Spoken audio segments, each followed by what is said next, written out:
Nā, ko ia te pūtea nui rawa o te katoa, kua whakapaua nei ki te whakahou i tētahi kura.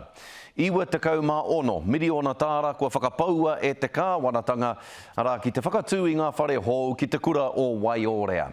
Neke atu i te mita porowha te rahi o te whenua e kapi ana i ēnei whare hou, ka noho ngā ākonga ko 1,700 ki ēnei whare. Hioi ko te whakaaro rā ia ka piki tērā nui ki te 2,500 ākonga a tōna wā. Ko tētahi wāhanga o te whakahoutanga nei e hāngai pūana ki te wāhanga rūmaki reo o te kura ara ki ngā puna o Waiorea.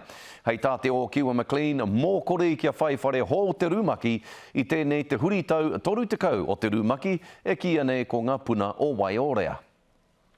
Hurahia ana he kura ka meha. I oha ki tia e te tumuaki nōmua kua riro tītapu. Nāna i whakatinana. Anō hoki rātou o ngā tumuaki o mua. Hioi anōra, ko tai te wā, kua whakatinana tawa āhuatanga o te kotahitanga o te ao Pākehā me te ao Māori, e rua. He mea whakatuwhera o kawa e te primia te kura hou o ngā puna o Waiorea. Engari he tāanga manawa tēnei mō te wāhanga rūmaki o te kura.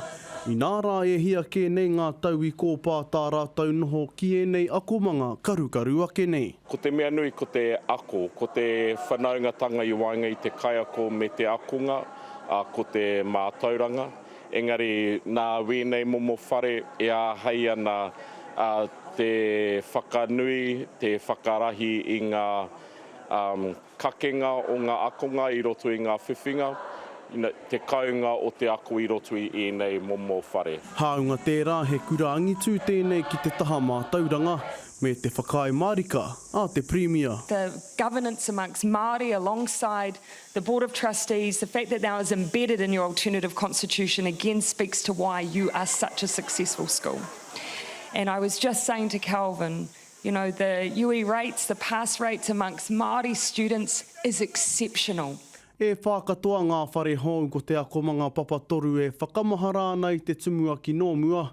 He whare tapere hou he akomanga paparua hei whakawhanake i ana manu mātauranga. E whakātua anō mātou whare hou i te whakaaro o te kura. Hei whakawhanake ake o mātou i tō mātou ki te mātauranga. E rua o mātou kura, engari ko tai ana ki te whakaaro, arā ko te whai ake i te manu mātauranga. Tuia ki tēnā kua eke hoki te kura ki tōna toru te kautanga, ko te pātai nui hiaha kei tua i te awe māpara. Kia haere tonu, kia mahi tonu i ngā mahi kua mahi e mātou. Whae te mātauranga, kia tūohu koe me he maunga taitau.